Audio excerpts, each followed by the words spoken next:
Hi everyone, my name is Erica. I'm your host for the night. Thank you for coming out to our Trauma, Tresses, and Truth event with Lyzette Wanzer, Dr. Adrienne Danyelle Oliver, and Judy Juanita.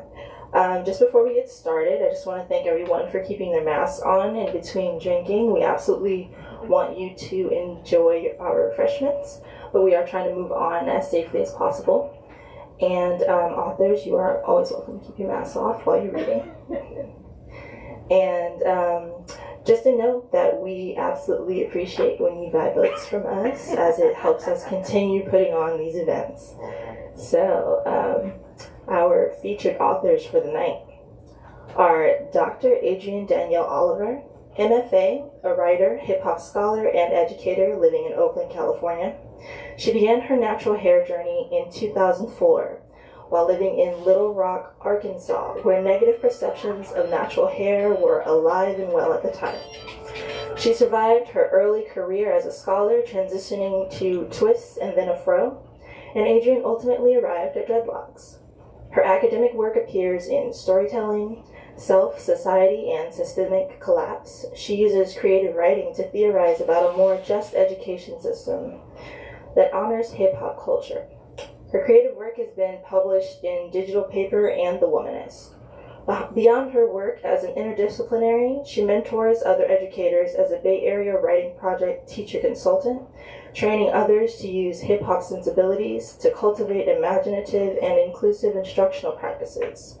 Adrienne has been a VONA Fellow and leads a virtual writing and healing circle for Black women. In her spare time, she likes to write poetry, play music, dance, and sing in the mirror a la Issa Rae. Let's give a warm welcome to Dr. Adrienne.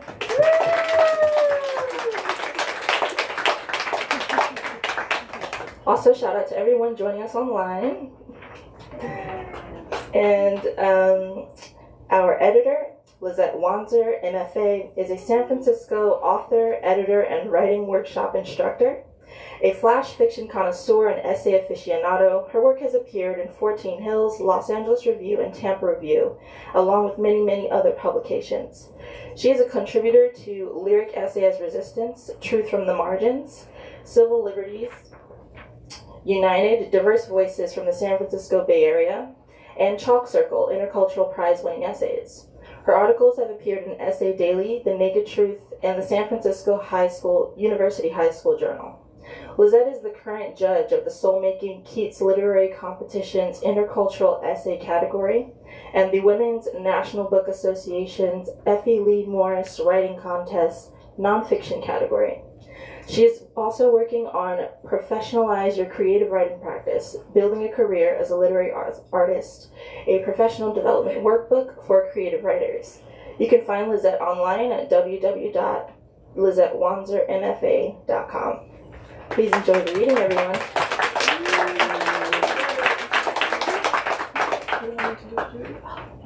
I wasn't sure if we were going to wait till the end. We can leave. Okay. Yeah. I mean, you want to do her body? Yeah. Oh, we can do her body. Oh, Judy's here. Oh, she is? I'll do her body. Yeah, they want to know who she is. Great, all right. And Judy Juanita, coming in just now, is her poetry and fiction have been published widely, and her plays have been produced in the Bay Area and New York City. She has taught writing at Laney College in Oakland since 1993. In 1968, while attending San Francisco State, Juanita served as editor-in-chief of the Black Panther, the newspaper of the Black Panther Party. Virgin Soul was her debut novel. Juanita's writing is archived at Duke University in the John Hope Franklin Research Center for... Hi. Thank you.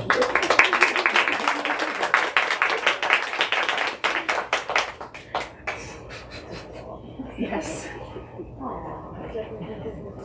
Okay. Juanita's writing is archived at Duke University in the John Hope Franklin Research Center for African and African American History and Culture, alongside the archives of student activists from the Student Nonviolent Coordinating Committee, 11 of her plays are archived at the Jerome Lawrence and Robert E. Lee Theater Research Institute at Ohio State University, where her full-length play, The Odyssey, was a prize winner in the Eileen Heckart Senior Play Competition in 2008. Let's give a warm welcome to Judy Juanita.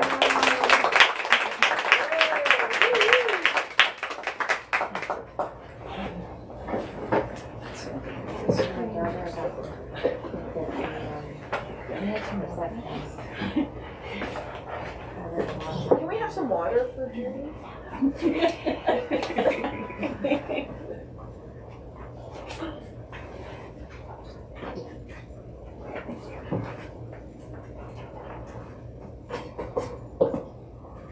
Yay, you found parking.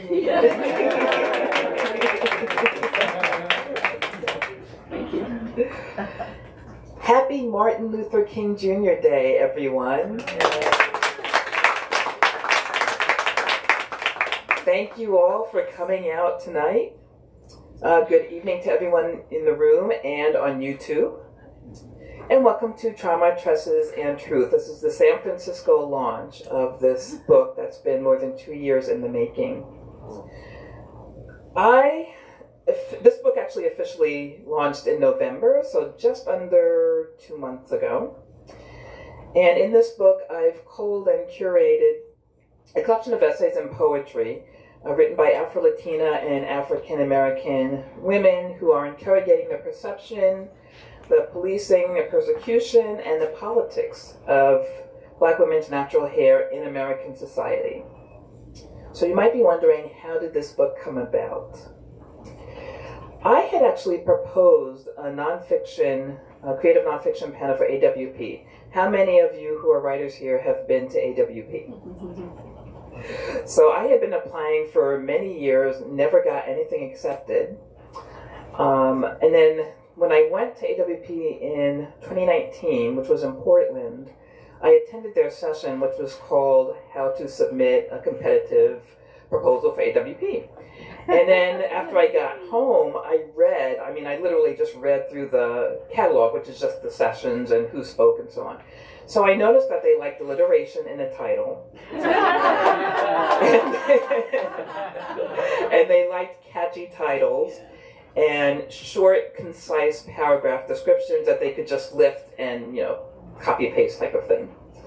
So I came up with the title Trauma and Tresses. That was easy. And then I was just forever with Roger's trying to find something else that would fit and begin with the letter T. Eventually I came up with Truth, because that's really what this book is about, is the truth about our hair in American society.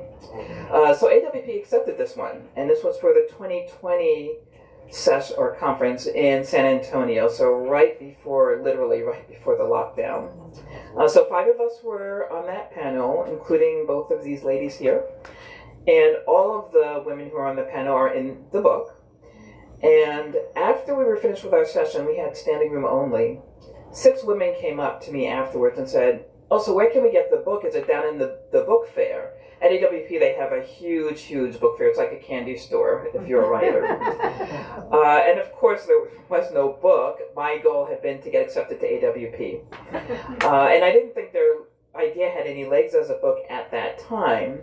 So I was flattered and I was like, thank you, but I left it at that. Then, just a few months later, Breonna Taylor happened and George Floyd happened. And I remember being very, very angry, not just angry, but enraged every single day. I was going to bed angry, I was waking up angry. It was very hard for me to function, it was hard for me to work. It's hard for me to write or to do anything. And beyond going to marches and protests and, breaking the curfew and all of that, I wondered what else could I do? And then I thought, well, wait a minute. You have a weapon, it's your writing, right? It's your pen or your laptop. And so I thought, the policing of our hair is yet another form of persecution and another form of erasure. So it fits all of the activity that was going on that summer of 2020, which I refer to as the summer of racial reckoning. So as a cathartic exercise for myself, I started writing the book proposal. and I sent it out in late July, and by mid-October, so just about 8 weeks, I had 4 offers. And from 4 publishers, plus an offer from an agent. And I'm convinced that that would not have happened any other year. It wouldn't happen this year, and it wouldn't have happened the year before that. However, at that time, organizations all across the country, if not the world, were plastering these platitudes on their websites about racial solidarity, and everyone was having equity seminars, and so forth. So I think the time was ripe, it was timely, it was fitting, and I got these 4 offers. So I interviewed all 4 publishers and then chose Chicago Review Press at the end of that. I do feel that, to some extent, that Brianna and George in some way helped write this book, because I don't think without their sacrifices that would have happened. And this book might not have made it into print. It's been somewhat controversial. I do want to say to the, probably none of you are here, but to the white men who have been harassing me on Facebook and ridiculing me and so on.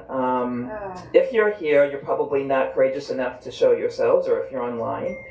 But if you are here tonight or you're listening online, I do hope that you will listen and not just hear the readings tonight and the discussion tonight. And I hope you'll endeavor to actually learn something. And so that you can understand that this is not just a laughing matter, and it's not an opportunity for you to come back at me and say, well, let's also celebrate white men's hair, which doesn't make any sense at all. And you're just showing your ignorance, etc. So that's all I'm going to say about that. So the essays in this book provide a lens into the many, many ways in which our hair is attacked, dehumanized, and made to feel less than in American society. And it just so happens we have 3 generations here tonight, so you are going to hear... An OG. I wasn't going to say that.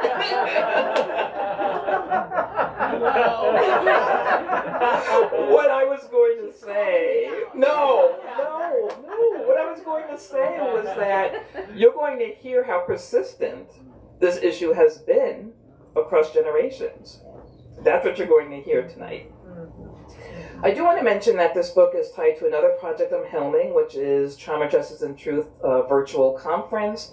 I produced it in 2021, that summer. Didn't have funding for it last year. I do have funding for it this year. Yay! So it is happening. It is happening this year. The call has been extended to February 15th. I've got some flyers up here if you think you might be interested in submitting for it. I've also got some class handouts here. My 2023 classes will be kicking off in the spring. I've got a few of those here, and then I've got my business cards here if you would like to contact me later. You can also find information about the CFP, about the calls for paper, on my website. Okay, I think we're about ready to get started. Yes. So we're going to have Adrienne kick us off, and that's to give you a break from hearing my voice joining on. And then Judy will wrap us up at the end. So please welcome Adrienne Oliver. Thank you. Can you hear me? Awesome. Thank you. Thank you for being here and listening to our stories. I'm going to read an abbreviated version, actually, for the sake of time.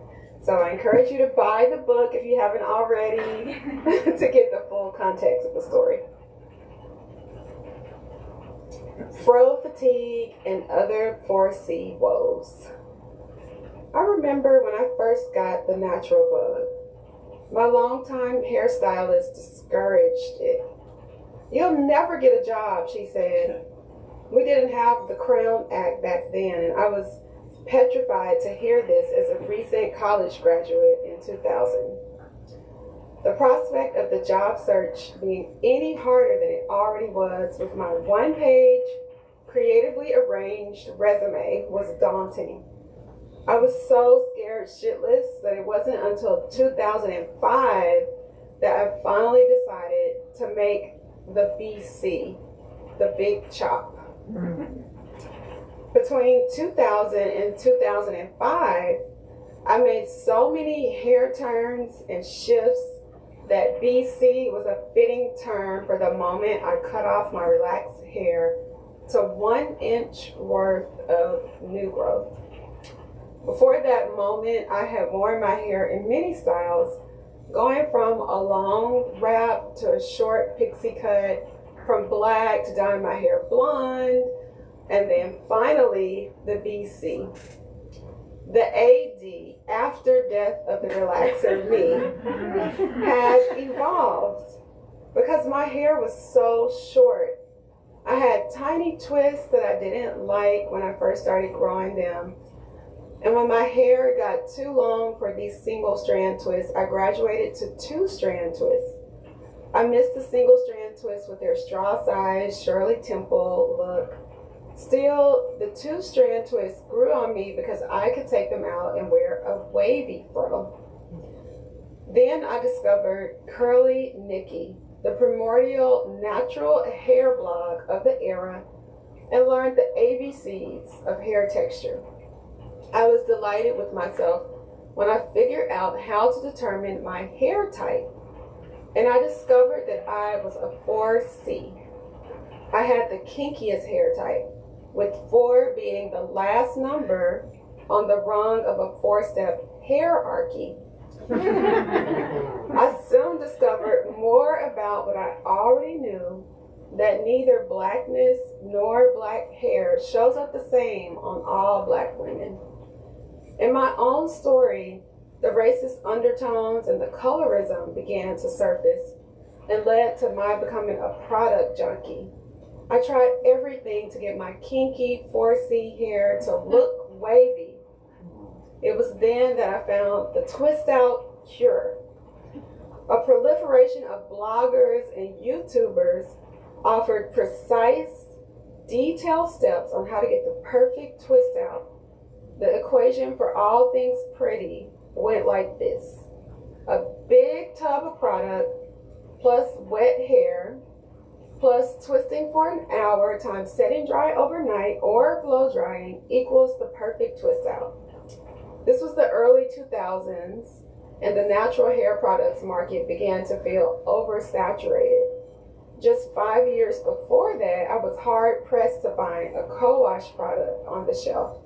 Knowing what co-wash even was made me feel like I was part of the Insiders Club. It was a conditioner wash. Drop the conditioner wash. It was brilliant. Though my excitement soon faded when I began to notice when other naturals asked me, "So, how often do you co-wash?" And the right answer was once a week, which had to be said with well-defined curls bouncing.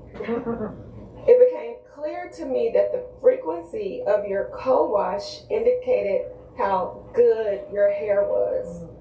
If you were only co-washing once per week, it was because your hair had that naturally buoyant, curly quality that required less water to keep. Here we are, all grown up in past emancipation, reverted back to the house Negro versus the field Negro. The question of the co-wash and the curl buoyancy was always about race, miscegenation, and what you were mixed with to give you that quote-unquote good hair. It was where the term good hair even came from for most black folks, being mixed with the white man's blood and having looser curls because of it. By the time I decided to lock my hair, I'd had enough. I had enough of playing the co-wash game, of buying different products, of keeping up with the hair gospel, according to YouTube, for how to get my hair to act right. Wasn't it enough because it existed and still grew from my head despite the dogged determination of this culture to make it feel less than? Today, wearing locks has brought about more commitment to a hairstyle than I've ever imagined possible for me, Up until 2005 BC, I've worn a relaxer for as long as I could remember. Sometimes I would try a different style every week just because I could. Though it may sound like fun, the constant flux of my hair made my self-image seem like a fleeting flower. Rather than being connected to the spiritual aspects of hair grooming that we are so rooted in African culture, I was playing dress up. The impact of this play was costly as I gained awareness of objective self as a self whose job it was to prize Eurocentric beauty standards. To go from wearing a natural to wearing dreadlocks was a huge step in my hair journey. Dreadlocks do not present absolute freedom by any means. There is still a whole universe of aesthetics that I'll save for another essay. Let's just say that my fro fatigue was so great that in comparison, any other style feels easy. It was a sunny summer day in the month after I'd started my locks. I'd made plans to have brunch with a friend, a fellow naturalista who often wore protective styles such as braids. When I joined her on the passenger side of her car, I handed her a tote bag full of products. Here, I exclaimed. You're giving me all of this, she asked. Her eyebrows raised in surprise as I handed her the bag full of products. I told you I am through. My friend peered into the bag and smiled. Thank you. When my friend accepted my gift of $100 in hair promises, I felt like a weight had been lifted off of my shoulders. I was no longer going to be a slave to chasing the illusion of the good hair twist out. I was going to regain the time I'd invested in my hair for many years. I would write essays about my journey and poems dedicated to the little girl in me, one of which is published in the full version of this essay that I don't have time to read today, but hope you will purchase this anthology and support. Thank you for listening.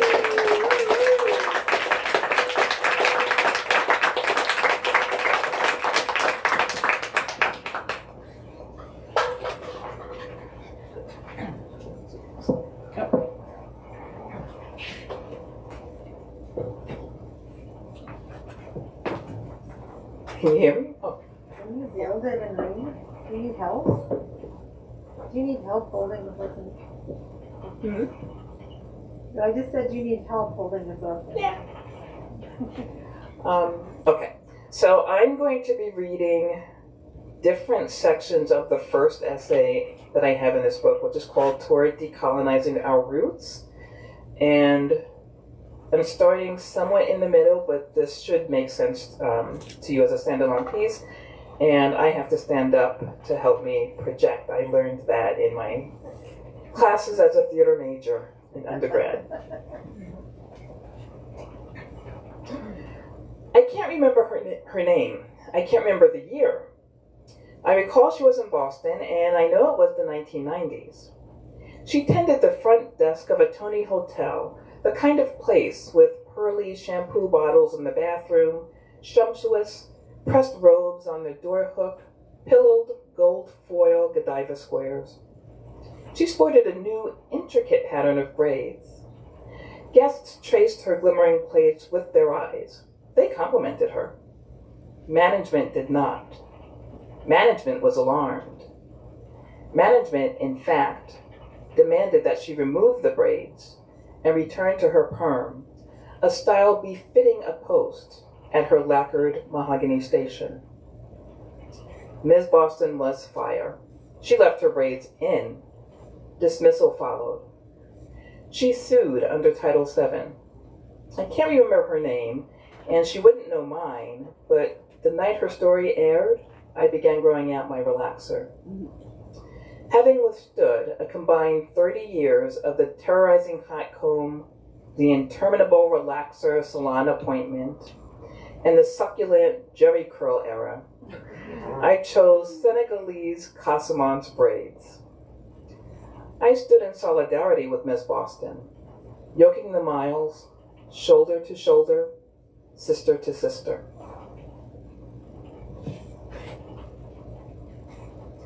From grammar and high schools to corporate boardrooms and military squadrons, Black and Afro-Latina natural hair continues to confound, transfix, and enrage members of white American society.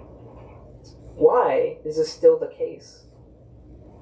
Why have we not moved beyond that perennial racist emblem? And why are women so disproportionately affected? Why does our hair become most palatable when it capitulates and has been subjugated to resemble Caucasian traits as closely as possible? Who in our society gets to author the prevailing constitution of professional appearance? How do we, as Black women, encourage course correction and alter the prism through which our hair is interrogated? Which differences make a difference, and when? My stylist, the soothsayer, sugarcoater not, she pulled no punches, warned me outright about the beginner phase, the in-between phase, the neither here nor there yet phase, the need for patience. She ushered me in one January, and we began my dreadlocks. She shared stories about schisms among stylists who wear natural hair and those wearing weaves and perms. Within the natural collective, additional rifts cracked along client lines. If the stylist serviced natural clients but wore a straightened style herself, she was a preachy poser whose hands were out of sync.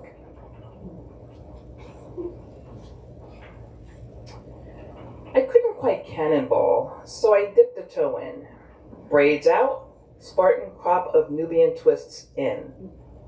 Strangers on streets and in trains, in cafes and on elevators, commented, "I see you're just getting started. That'll take forever. Did you know you can get instant ones?" There are many paths to dreadlocks, including the immediacy of instant techniques. I wanted not just the style, but the journey, the quest and the emancipatory process, however fraught with angst it might be. Shortcut methods would exclude any trial that might accompany my odyssey.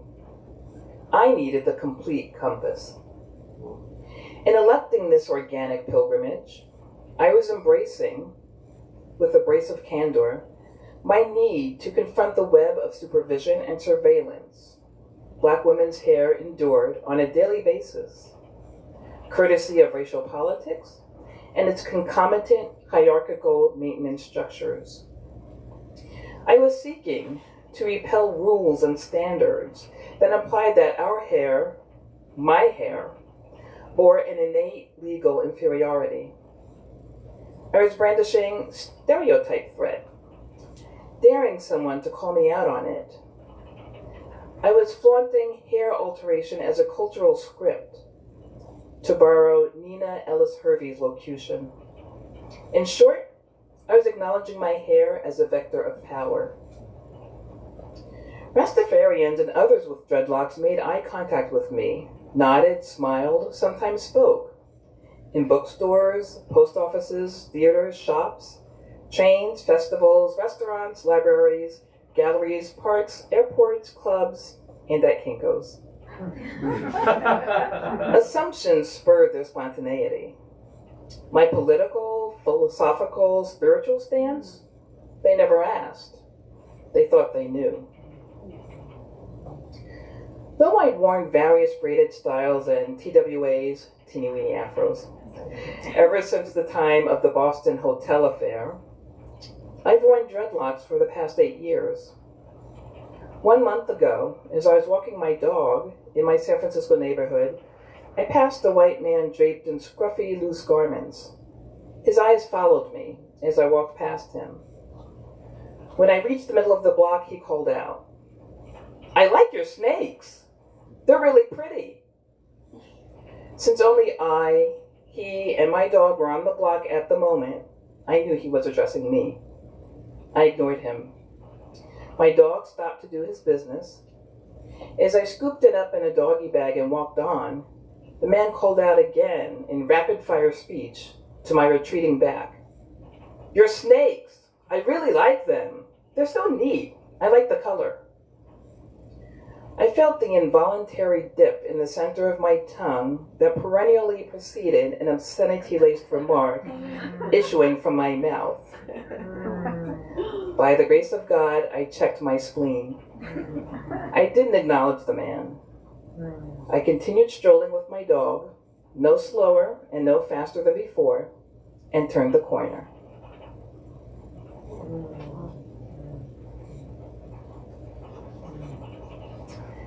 If you are an optimist, a staunch one, it's quite likely that you feel the black hair politics of earlier decades are passé, even gauche.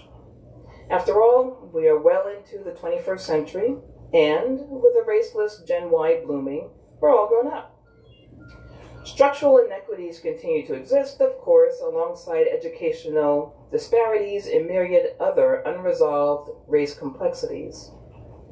But what happened to Ms. Boston in the early 1990s wouldn't happen today, right? It certainly shouldn't happen today. But we know that it does. While Ms. Boston had the ability to act on the courage of her convictions, not everyone does. Many women cannot afford to contest the status quo for fear of losing their jobs or losing opportunities to advance at their jobs. Women may desire to go natural, but they must consider a breadth of plausible consequences before they can do so. How will changing their hair impact their income stream? Upward mobility. The ability to be seen, heard, and respected in meeting rooms.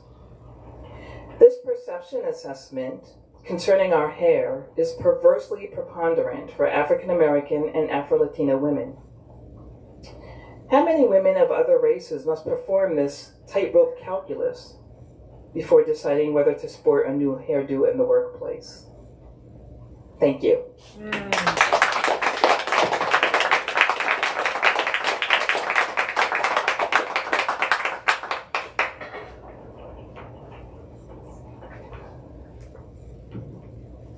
So I'm the OG, okay? And I'm gonna go way back, okay?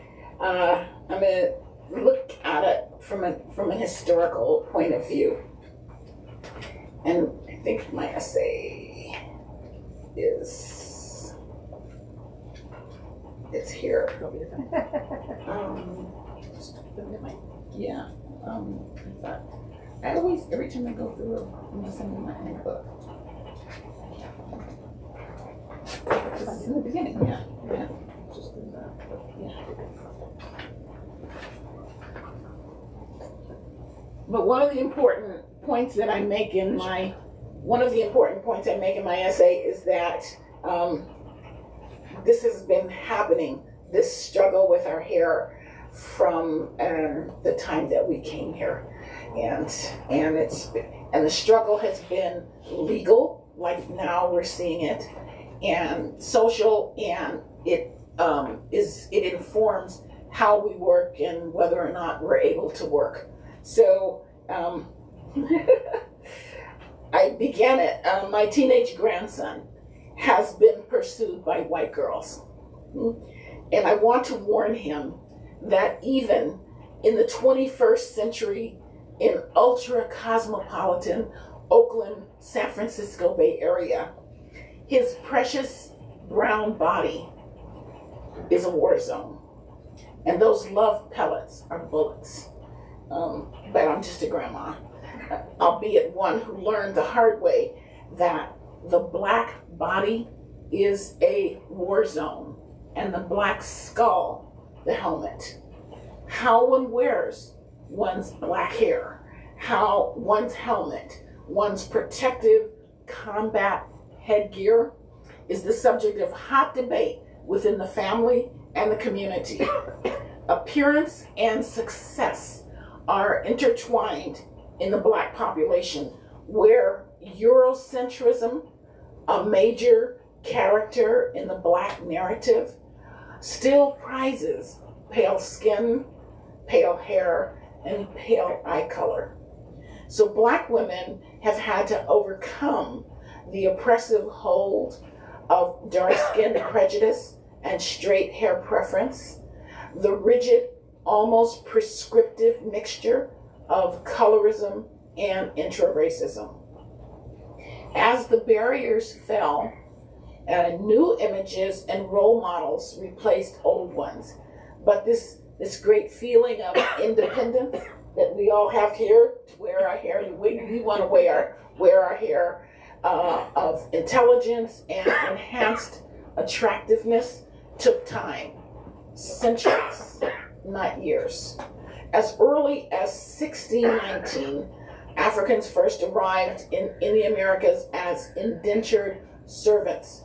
However, Virginia farmers and planters quickly recognized the utter usefulness and physical endurance of the imported Africans. So they pushed to change state laws to ensure African servitude would be lifelong. Enslaved blacks were forced to conform or restrict their appearance and behavior to whatever the slave owners deemed serviceable and marketable. Thus began the centuries-long struggle of black women making their nappy hair work as they labored. A plethora of illustrations, diaries, and letters from those who lived in those times before photography provide insight into what enslaved African women wore on their heads. Picture after picture shows the African enslaved woman wearing head rags, head cloths, firmly pressing down the hair and tied mostly in the back. Even the original Statue of Liberty, okay, had her head wrapped. The original black Statue of Liberty. Okay, please look that up on your Google Internet. It's a very interesting set of photographs.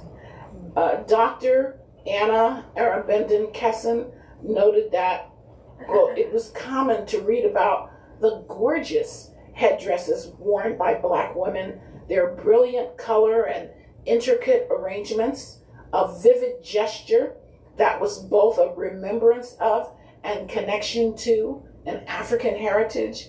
However, she also notes that the slave owners were careful to dress up their slaves for market. Okay?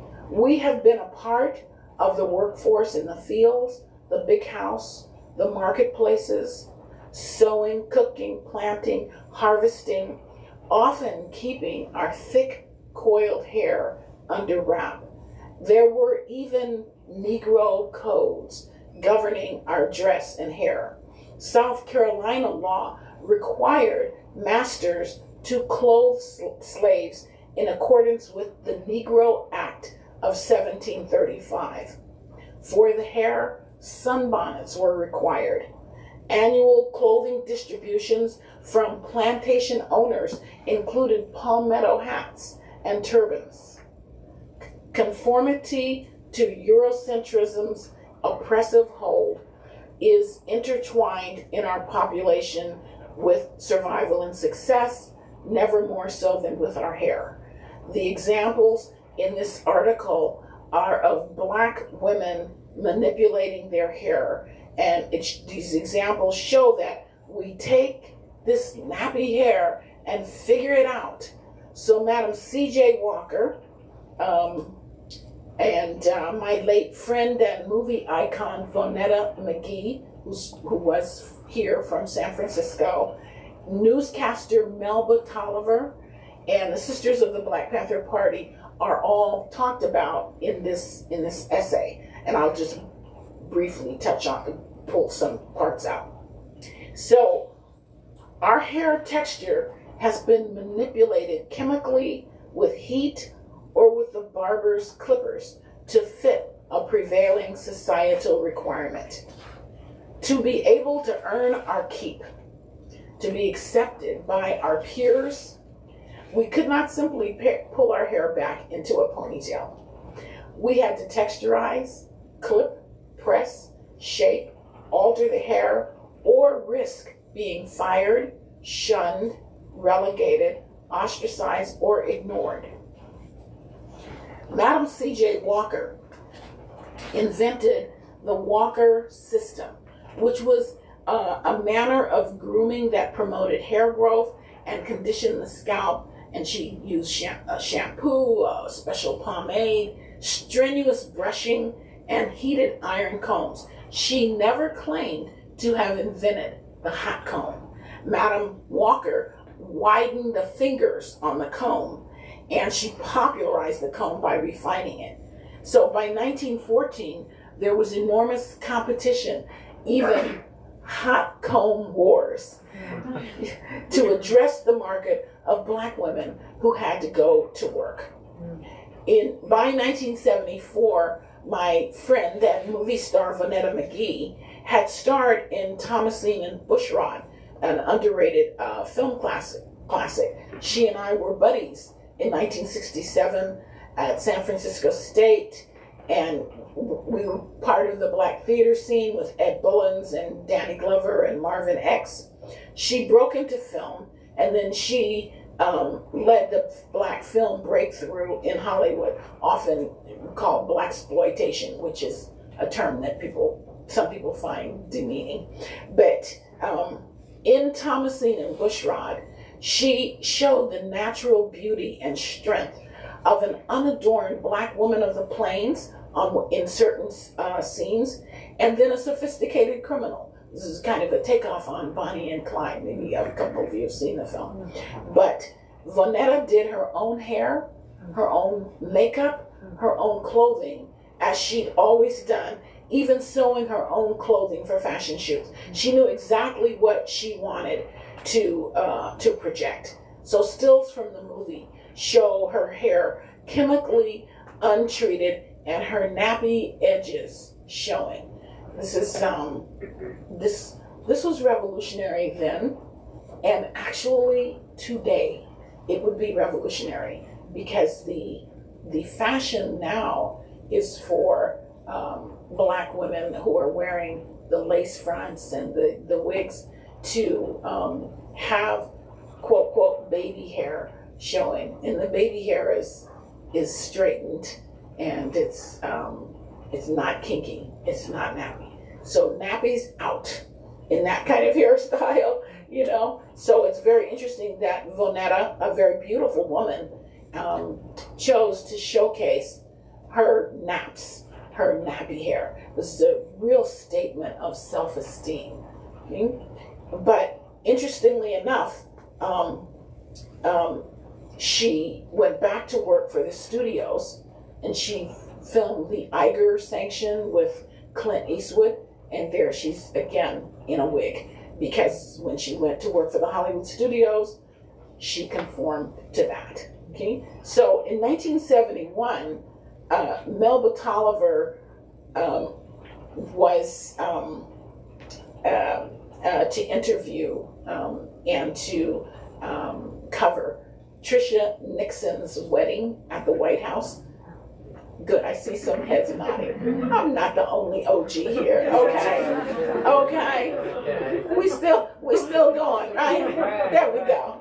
Even though we're going to our friends' funerals and memorials every other week. Yes, we are. A very good friend died this morning. Martin Luther King. You know, and another one died a week ago. Listen, folks, it's life.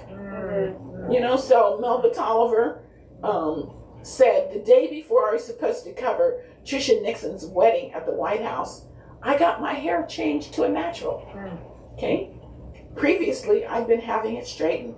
And can you believe they actually told me I couldn't appear live in the studio unless I changed my hair back to the way it used to look.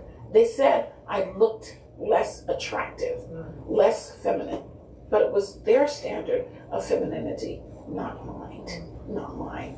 So she eventually got fired from WABC TV, and she eventually left the business. You know, harsh reality. So I was a worker bee in the Black Panther Party and in the Black Power movement in the 60s and 70s, and I saw firsthand the breakthrough of the color cast in the Black community via the Black is Beautiful movement, which ended unhealthy limitations on physical appearance for Black women, far more than for Black men. In the Black Panther Party, many women, including me, wore the natural, the afro, and we were often photographed at rallies, protests, and events. And this is what we did. We braided it at night, okay, for length and sway, and the barbers had to shape it with care. And we patted it down each day before spraying to hold it in place. This was a ritual. We did this, okay? So a helmet, by definition, is a form of protective gear worn to protect the head and the brain. Soldiers wear helmets. More specifically, a helmet complements the skull in protecting the human brain. It's not a stretch to say the Afro hairstyle was a key element in overcoming centuries of brainwashing, the inferiorization of the Black mind. The Afro was more than a ceremonial or symbolic hairstyle. It was akin to helmets worn by police, hazmat workers, astronauts, pilots, workers facing dangerous conditions. The national unprecedented hunt for Angela Davis after the prisoner escape and courthouse killings of George and Jonathan Jackson and others in 1970 Northern California demonstrated the power and fear that the Afro instilled in white society. The FBI put a whole nation on alert, giving permission to profile, harass, and arrest any Black woman wearing a natural. So I'll stop there because it's, yeah, there we go. Thank you.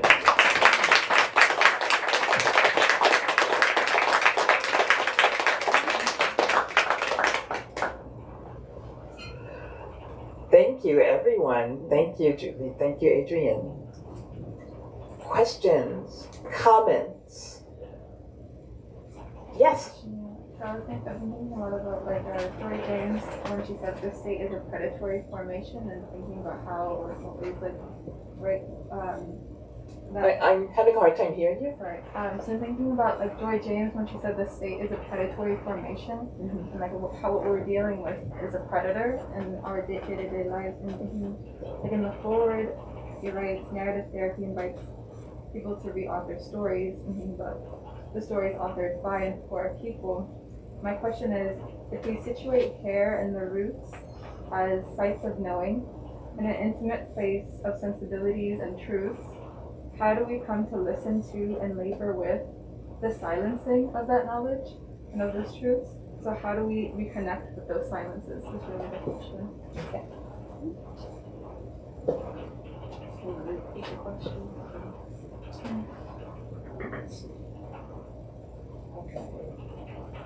So the question is about how can we, as Black women, reconnect with the silences that... I was thinking about if we're thinking of the state as the state is a predatory formation, right? A predator and causing amnesia, right? Cultural amnesia and knowing ourselves, right? How can we combat the silences that cultural amnesia has instilled in us? And she's this audience member is using the phrase predatory state. Okay, at the end of the article, I mentioned how the torch for handling Black hair has been picked up in a grand way by the Black lesbian community. And I love what Lena Waite, I believe her name is, and others have done with Black hairstyling. Okay? And it's very important that they're in the Hollywood or the entertainment industry, and they're doing this. because that it means when they have those hairstyles, you know, with those intricate designs in them, the studios have to employ black hairstylists because black hairstylists know how to deal and are taught how to deal with all kinds of hair, whereas white hairstylists don't know how to deal with black hair. Okay, and I have relatives who are barbers and you know, and employed in that industry. So so one of the great tactics of racism, which is a predatory condition, is to exclude human beings from earning their keep, which is what part of all of this is about. How we, you know, how we can get out there and make a living. So by them doing what they're doing, what, you know, with the hairstyle, they're putting it in your face. You know, it's like, what? You know, and the camera is focusing and showing those intricate designs that they make. That's one kind of standing up and protest, you know, by being undenied and undeniable. So that's one way. There are many other ways, of course, through literature, so forth, but that is so direct action that I admire them every time I look and I see that. So I think that's one way. I'm sure there are many, but that is one way.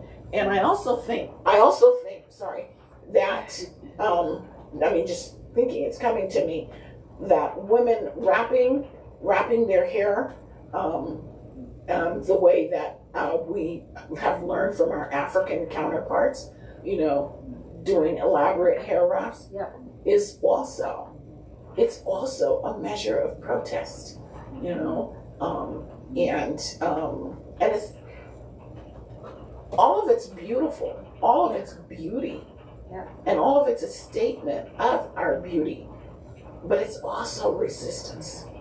It's very strong resistance. And, you know, I went to my 50th high school reunion at Castlemont High School in East Oakland. And I was really surprised by the number of women my own age who were wearing wigs. And they weren't even wearing up-to-date wigs. They were wearing wigs in the fashion that our mothers and our grandmothers wore, you know, short and then clipped. And I couldn't fathom it. You know, here were these people, this was a few years ago. We all went through the 60s. What were they doing? But, you know, it's, you know, to fight the predator takes a lot of guts. And it's easier not to fight. Not in the long run. In the long run, you lose yourself. But there are ways that people are fighting. Yeah, I think. I also want to say that in some ways, the head wraps that you were talking about and the gilets and the dukus and so on is a form of reclamation as well as resistance, because there are the Tinyon laws that were happening in 18th century Louisiana that mandated that freed slave women wear a tinyon, which is a French word for scarf or cloth, on their hair. And the governor is the one who instituted that law, designed to hide our hair, supposedly because white women were complaining that the freed slave women were being too vain and showing off the different ways that they could wear their hair, and that white men were being tempted by black women. But we also know that the real reason was as a caste signifier, right? So freed women, yeah, kind of, but you're still at the bottom of the ladder, and the signal for that is that your hair is covered. So today, many women are wearing headdresses and doing all kinds of elaborate things with their scarves as a form of cultural assertion. I would just add that definitely storytelling, like we're doing today, and especially to like younger girls, because they're seeing a lot. I'm reading a lot about like increased rates of depression and suicide rates among young adults, and I think it's up to us to, I don't know if you know young girls, especially young Black girls, to introduce them to these stories and different models besides what's on social media and in Hollywood. Thank you for that question. Yeah. Thank you for being here. You got a question? Yes. I just wanted to know how working on this book, how it changed you in some way, or what kind of revelations might have come up for you that surprised you as you were working on it. Well, for me, working on it was a cathartic exercise, right? It was a way to work through that rage that I was feeling. However, even after the contract was signed and the ink was dry, I was still very angry, which is why I then went on to do the virtual conference. It gave me something else to do and made me feel like I was still in the battlefield. I don't know that it's changed me much other than that. It's been a very educational experience. So I've learned a whole lot about putting an anthology together, an editorial process, and curation, and all of that. But what about you as a contributor? I think as the editor, first of all, Lyzette was already badass when so there was no catharsis. But for me, as a contributor, it really, just affirmed that my thoughts and experience is valid. Somebody wanted me to write about my hair experience, and nobody's ever asked me that, and it has been like such a huge factor in my career, worried about whether or not I look professional, and it's been a big stressor. So it really changed me in just affirming that my experience is valid, that I am professional, even with my hair like this or an afro. So it helped me to just stand taller as a result of being a part of this project.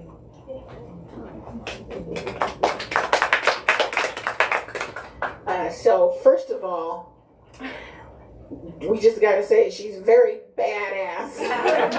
Okay? Now, don't hug me now. She was very tough, and I got mad at her a lot. And it took me a while to understand that I wasn't mad at her, but that this material, and especially I'm a writer who focuses on the historical background of my subjects and my books. This material was very disturbing, and her requiring more edits and more, attention and more work was pissing me off. And there were a couple of times. Weren't there a couple of times when I said, I don't know if I'm yeah, right. Like I'm too busy. I can't do this. Maybe I'm just not going to make it into it. Okay, I'm not going to, I wouldn't answer an email here and there. I mean, some passive resistance was going on. But I understood it after a while. Because every time I would go open up the material, look at that Black woman Statue of Liberty. You should go online. Please go online. You can go right now. Black Statue of Liberty. It's painful.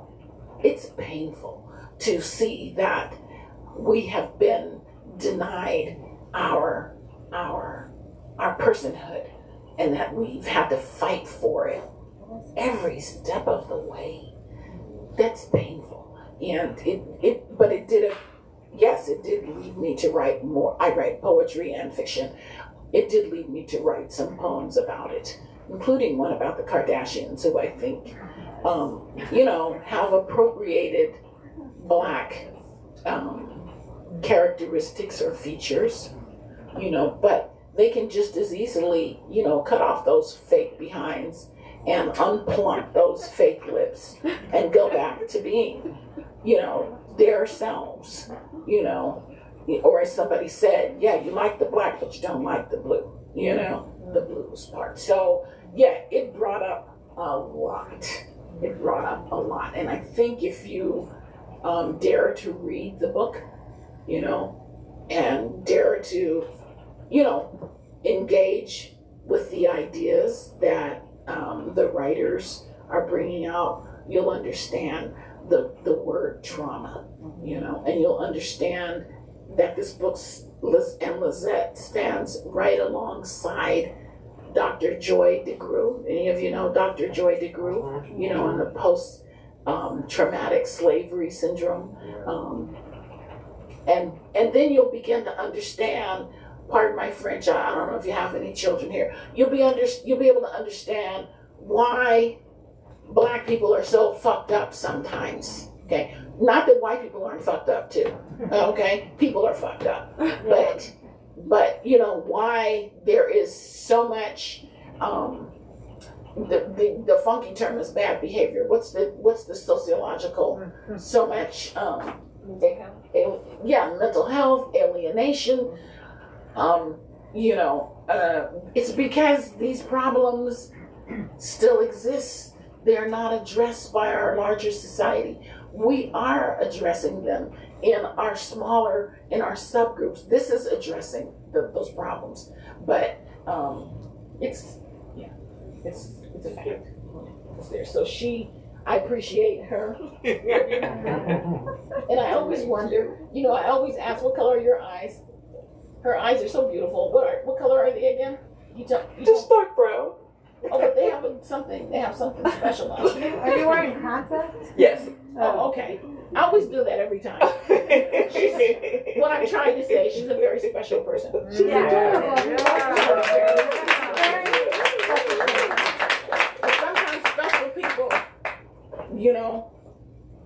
It sounds like she pushed you, but she pushed you to a place. She's pushy. Yeah, she's maybe pushy. you didn't know that something that you got out of, right? I didn't realize it until the AWP convention, when we went to the convention, and this was like 2 days before COVID popped off. It was March in 2020, and half COVID AWP conventions are usually very, very crowded, and this one was not so crowded. But for our seminar, it was full, and it was over the top, and people were just responding, and we were able to use our PowerPoint presentations and use all our pictures, things that I've talked about, like the Black Statue of Liberty and Vanetta and Melba Tolliver. We have pictures of. We couldn't get permission, of course, to use a lot of them because But there are a lot in here. There are a lot in here. And people just went nuts. They went nuts, and that's when I realized that she had struck a nerve in me, and this material strikes a nerve in people. Another question. Thank you, Brenda.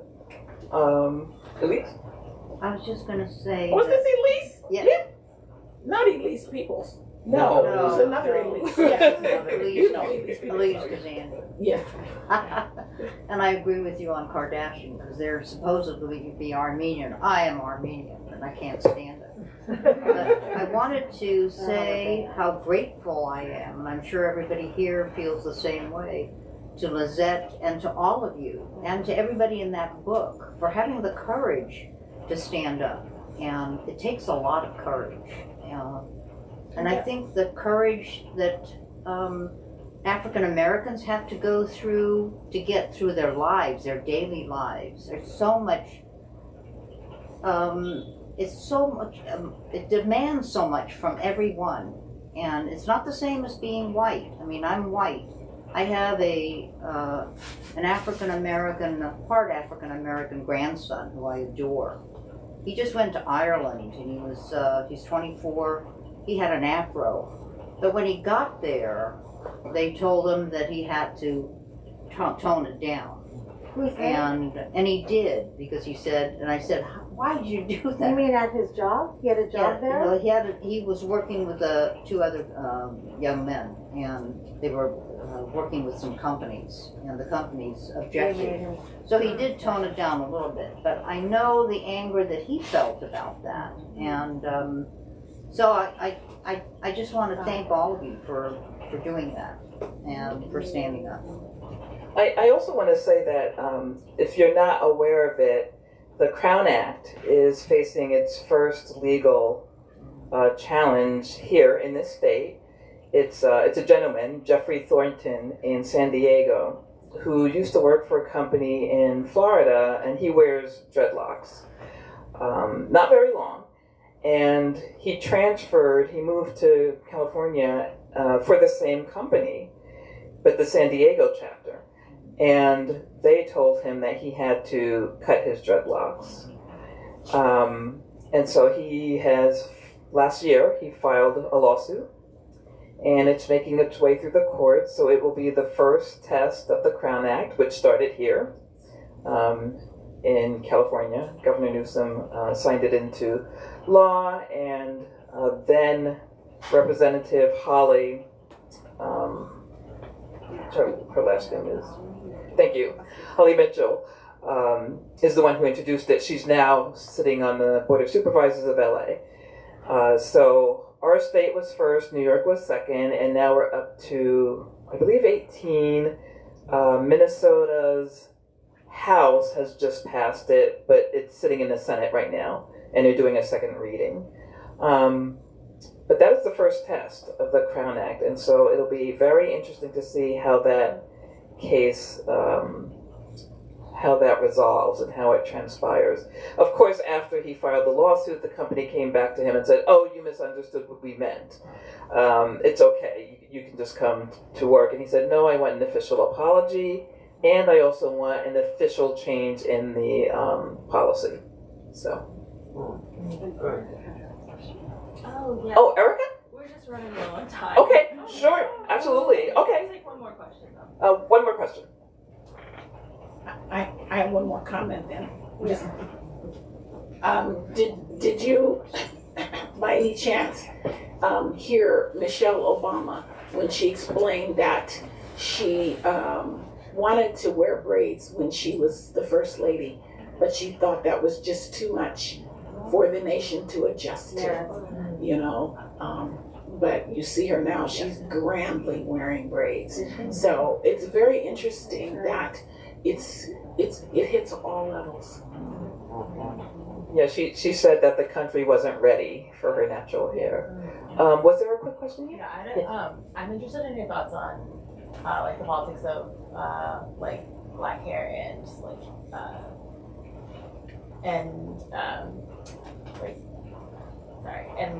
and blackness, or like the politics of like black hair and like the adjacency of like blackness or black enough. So you're talking about colorism and texturism and all of that, which the essays in this book do address.